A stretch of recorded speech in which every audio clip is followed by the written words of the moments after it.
Welcome to the scary dark room. Hey guys, tonight we dive into a chilling tale that unfolds on a stormy, rain-soaked night.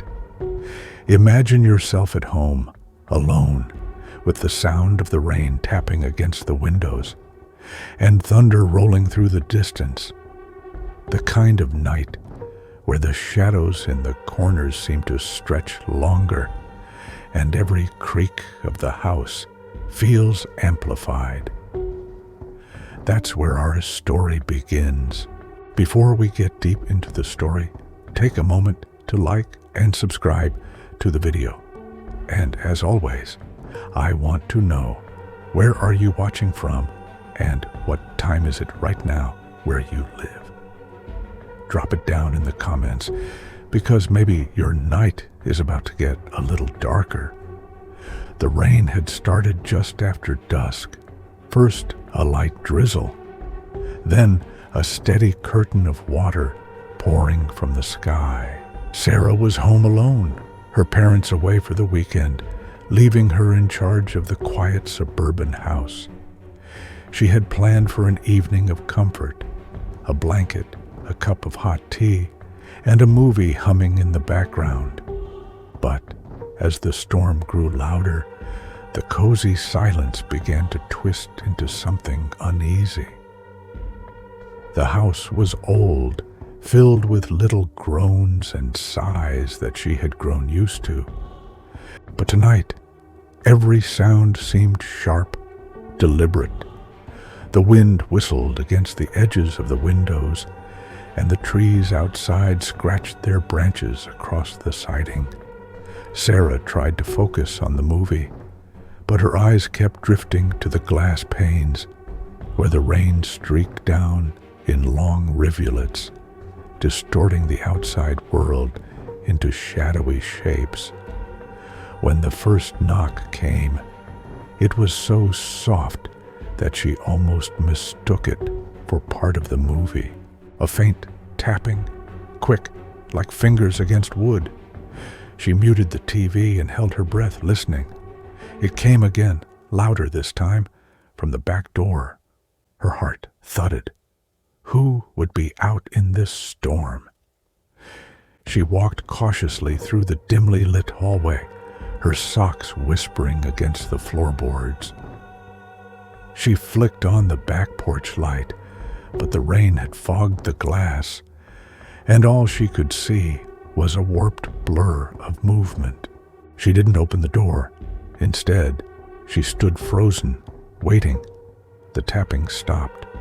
Relieved, she turned back, convincing herself it must have been a tree branch. But just as she settled onto the couch again, the power flickered, the lights dimmed, buzzed, and then the entire house was swallowed by darkness. The only sounds were the rain hammering the roof and the distant rumble of thunder. Sarah fumbled for her phone and turned on the flashlight. The narrow beam cut through the shadows, but the house suddenly felt enormous, hollow. Then she heard it again, not a knock this time, but the sound of the back door handle rattling. Slowly, firmly, as though someone was testing it. She froze, the light trembling in her hand. Her breath caught in her throat as the handle stilled. Then released, the storm masked all other sounds. But she thought, no, she was sure. She heard footsteps circling the house, splashing through puddles. They moved from the back to the side, then toward the front porch. She hurried upstairs, locking her bedroom door, her heart racing. She crouched by the window, pulling the curtain aside just a fraction. Through the sheets of rain, a figure stood on the sidewalk. Tall, motionless, facing the house.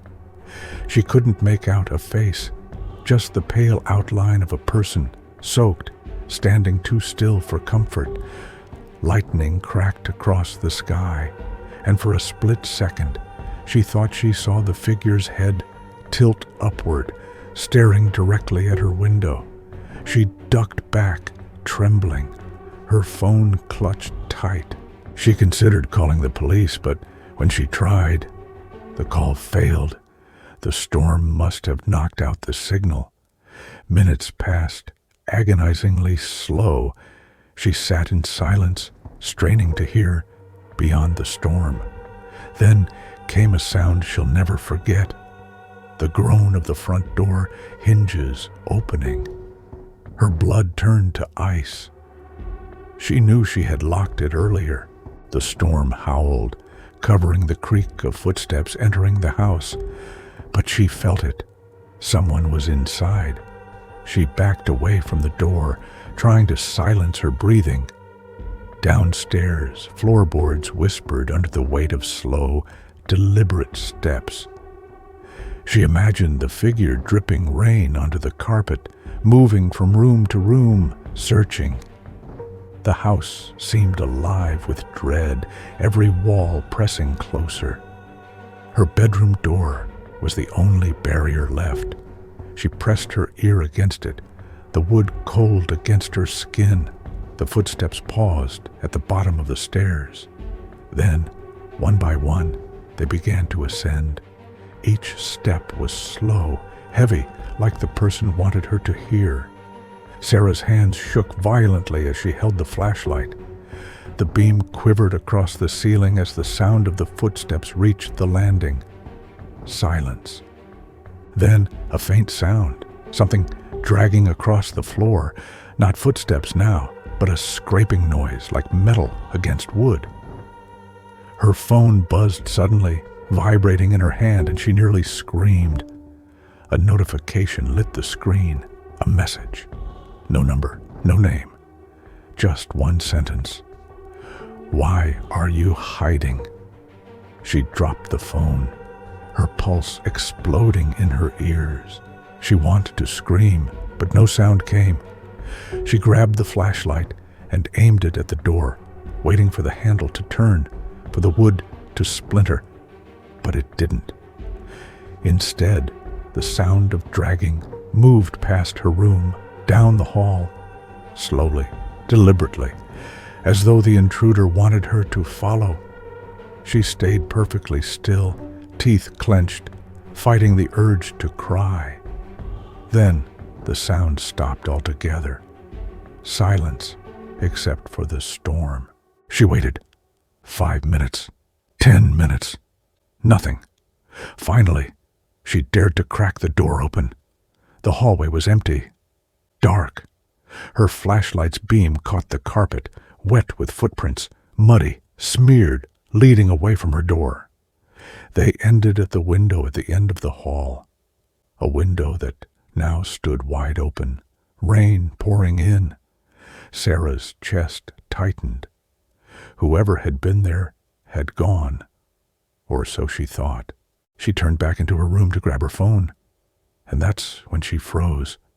Her bed, her blanket. It was pulled back, as though someone had been lying there, waiting. On the pillow was another message, scrawled in dripping black ink. "Next time, don't let me in." Lightning flashed, and for a moment she thought she saw the shape of a figure reflected in the window behind her. When she turned, there was nothing but the storm. Sarah never spent another night alone in that house again.